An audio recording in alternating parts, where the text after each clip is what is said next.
On the road south once again, this time for a change of pace. We're venturing into the wild west of railroading, where tracks still reach far-flung areas, but finding trains on them is never a given. The land is shaped by lava rock and agriculture in this storied corner of California.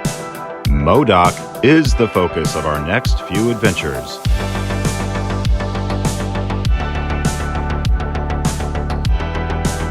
We will be focusing on the sparsely populated northeast corner of California, exploring the tracks of Modoc County's UP, BNSF, and Goose Lake railroads. The story has to begin at the commercial epicenter for virtually all trains traveling to California from Oregon. Klamath Falls is still one of Oregon's most important rail hubs.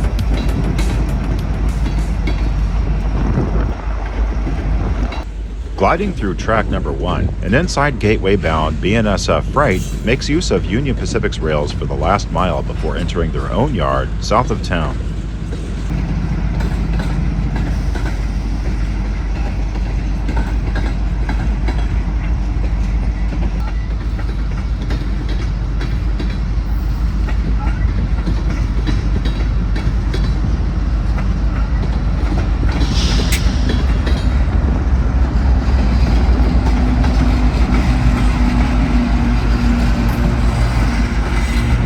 The orange locomotive seems to pull back the curtain on 2 ST-70Ms, which we will see pulling trains on the Modoc. These units are resting now, waiting for an 8 a.m. call to gather up a train for Alturas. While waiting on 6th Street overpass, the footprint remains of SP's roundhouse could be seen below. The 1926 10-bay engine house was demolished in October of 1994. The turntable was removed sometime later, being filled in the early 2000s.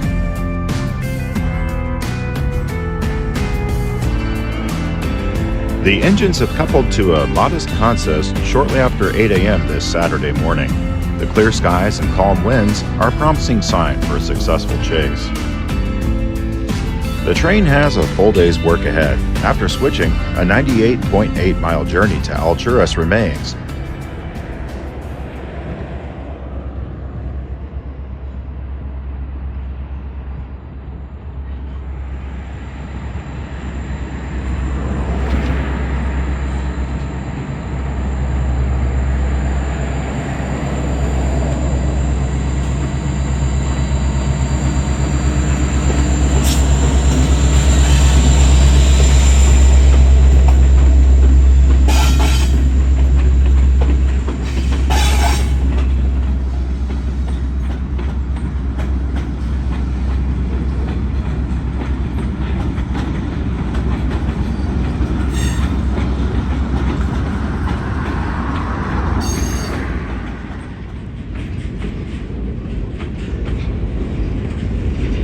The cars are moving south down track 11. The LIM 70 local crew assembled the train the day prior. But one more car needs to be added to the consist, which was set out last night by a train in track 9.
train is a unique call. It serves to deliver cars to the Goose Lake Railroad, which exclusively ships Lakeview, Oregon products. So it is essentially a road freight called every Saturday for Alturas. The crew is called off of the Klamath Falls extra board for this train symbol of MKFAL for Klamath Falls to Alturas. They will lay over in Alturas, being called for the return trip on Sunday at 8 a.m. with the reversed symbol, MALKF. So no local switching will be done en route. Only delivery to the Goose Lake, which will operate in the same fashion, leaving Lakeview Saturday morning as early as 04 a.m. and returning after the exchange on Sunday morning.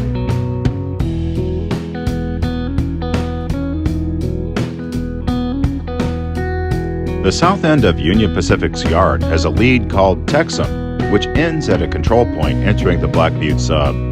Shortly before that, and after the BNSF junction, there is a Y branching to the southeast where the Modoc line begins.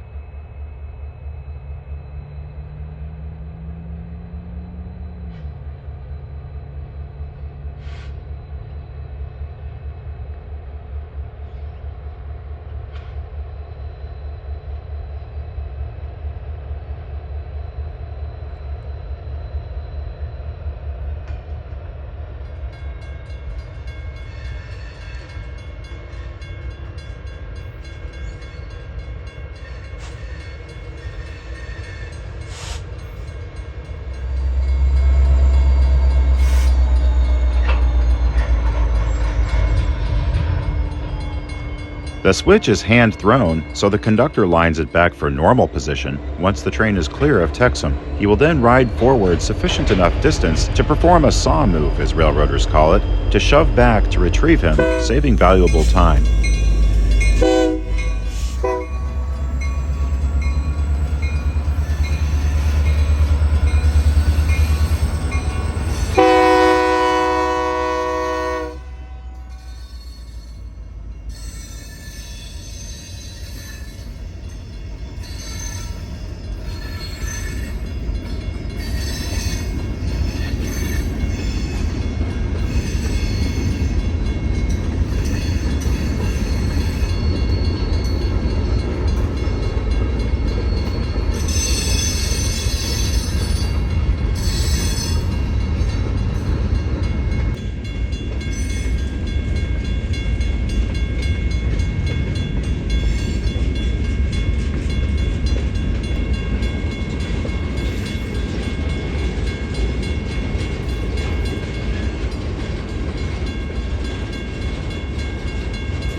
We will see several different trains of the MKFAL, including one very long one with center beams destined for storage, included with the regular consist.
Just about the same location, a siding of SP boxcars waits for a call to return to service as they greet a long string of center beams facing the same fate.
Small elevators and other customers dot the right-of-way along the fertile Basin, which are served during the week as needed by the LIM 70 local.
On September 14, 1929, only but a few years following the completion of the new Shasta route, this line was completed from Klamath Falls to a connection with the Southern Pacific Salt Lake Line, effectively eliminating 200 miles from traffic going east that otherwise would have been routed over Donner Pass via Roseville.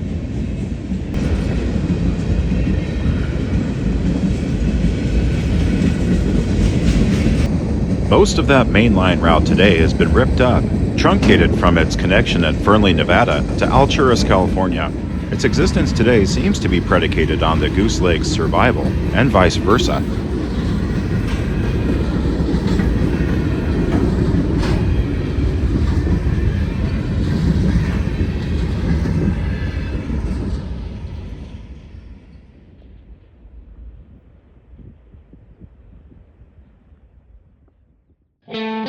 Tule Lake has a dark chapter in American history. It is here that many Japanese Americans were rounded up and held in a camp during World War II for fear of espionage. Most were brought by rail over this very line. Also near Tule Lake is a place called Stronghold, where we find a diamond seeing the old Great Northern rails cross the old SP. These interlocking signals provide protection against opposing trains, with a distant signal over a mile out. We've only crossed into Modoc County, California several miles back. Through these videos, we will look at both the UP's Modoc and the BNSF's Gateway Sub. This first installment focuses on the north half of the Modoc County, which is the agricultural area.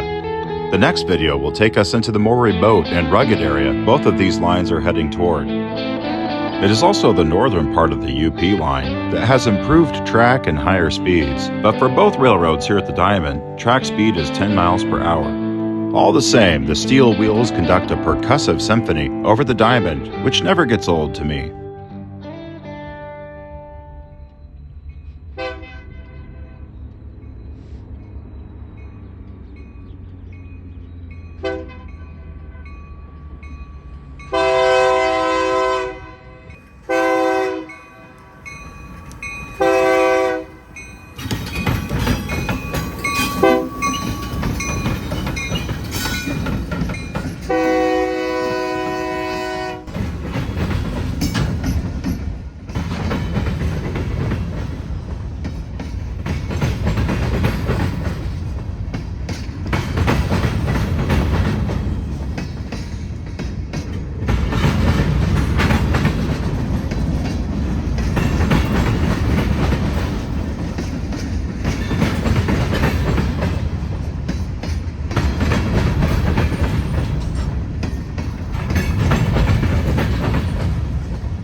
Until the rear of the train clears the distant signal, the block will display a red aspect.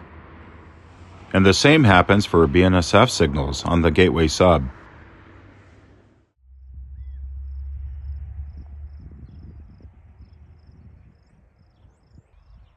Distant signals for BN are no doubt indicating approach prepared to stop right now as a lengthy UP train enters the interlocking.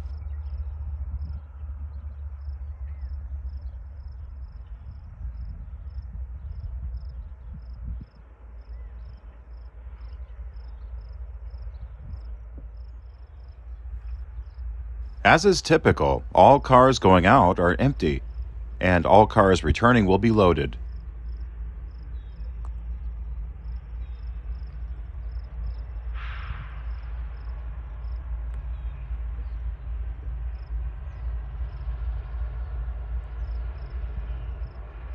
The tracks closely follow Highway 139 for many miles.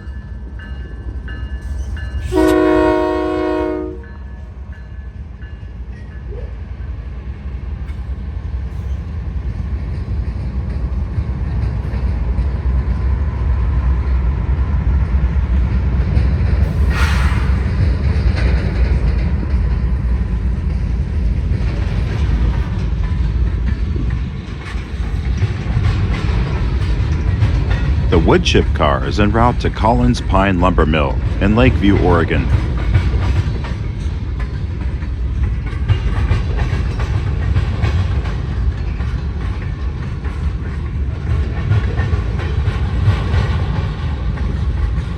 Many of these empty center beams are en route to be set out at either Canby or an Alturas.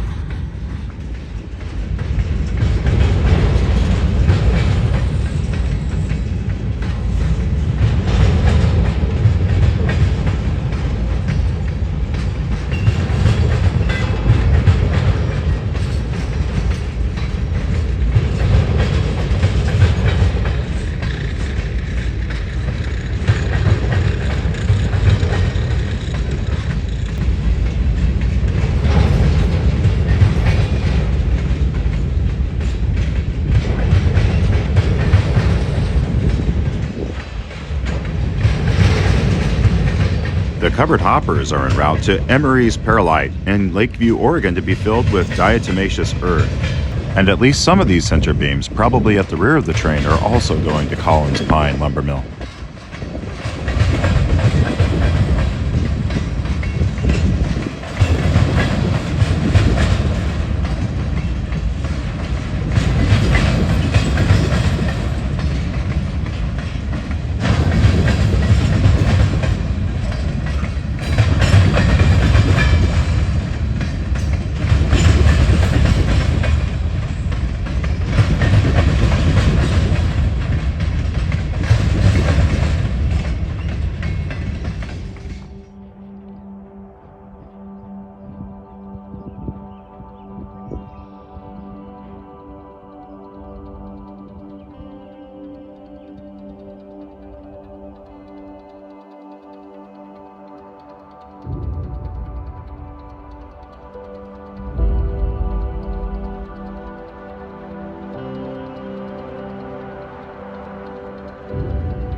In the year since this clip and the next, track improvements have been made here, as evidenced by the train speed as I paced it.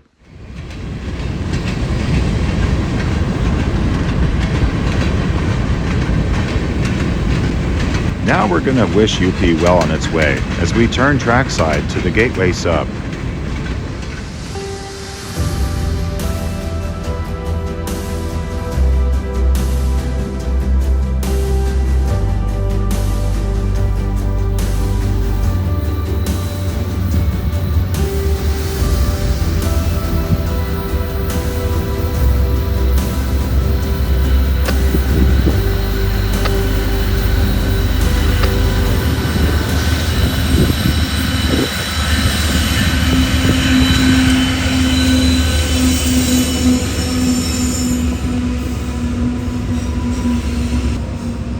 I just happened to tie up from the stack train in track 1. There was no crew available to take it further at the moment, so it'll wait there while a BNSF Gateway Sub train passes it on the main.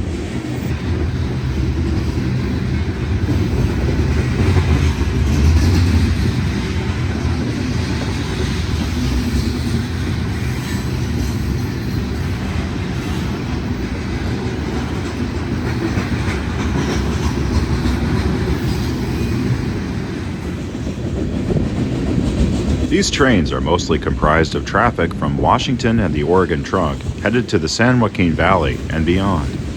Their route is an interesting mix of trackage and home rails, also of dark territory and CTC.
After enjoying trackage rights over Union Pacific's Cascade subdivision, the tracks diverted Klamath Falls onto the BNSF Gateway Sub.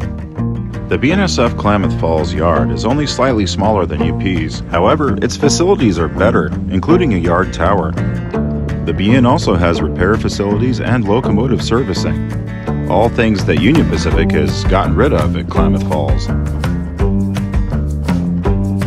A DPU sits behind a Pasco to Fresno freight and a ready track, telling me a southbound might soon be leaving. We'll go to the head end and see what we find.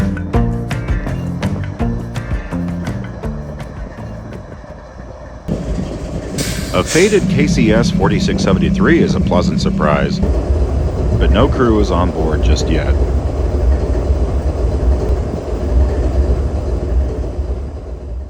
Less than a mile outside the yard, AEI readers sit like sentinels, protecting all that comes and goes and bringing real-time database updates on everything that passes them.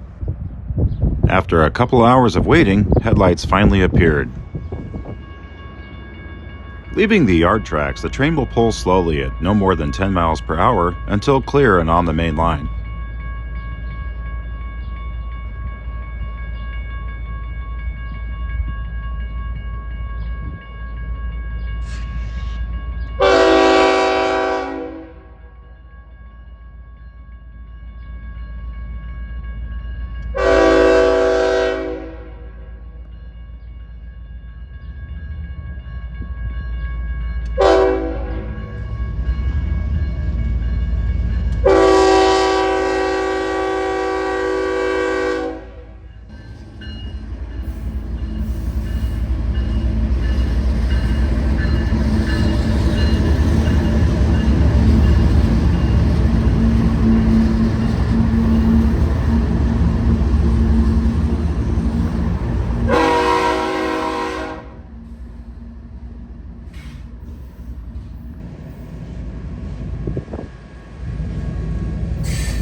In dark territory, the maximum mainline speed for these trains is 49 miles per hour.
Something I like about BNSF is that you more often find foreign power on their line than UP.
Just like the parallel Modoc line, agricultural customers are everywhere along the Klamath Basin, which are served by a local out of Klamath Falls.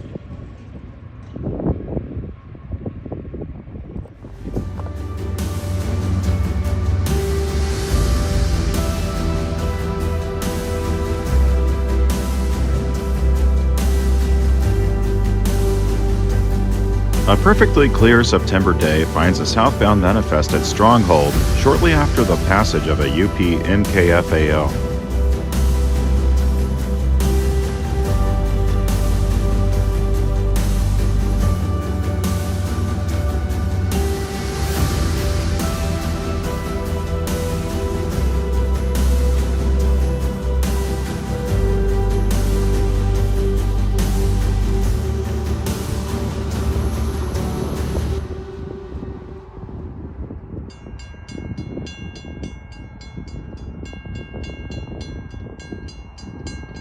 Traffic along Highway 139 is interrupted while the Fresno-bound cargo slows for the Diamond.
Traffic on the Gateway Sub is more sparse than the nearby Union Pacific route. About 4 trains or 2 each direction can be found per day on average, plus the local. Most trains found on this line are mixed manifest, with occasional unit grain and intermodal trains, which we will see each of in the first half of the next video.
This is a very unique Department of Defense car, which is a reminder that military trains sometimes use this route.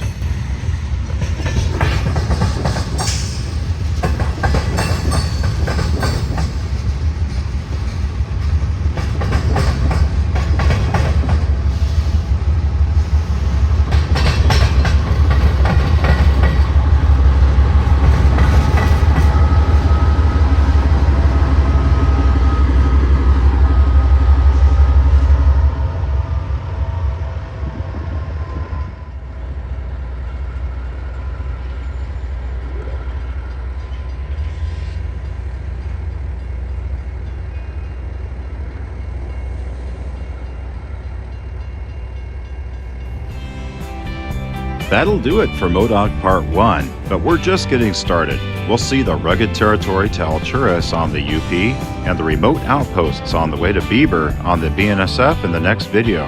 I'll see you there. Until then, this is Pacific Rail Productions, signing off.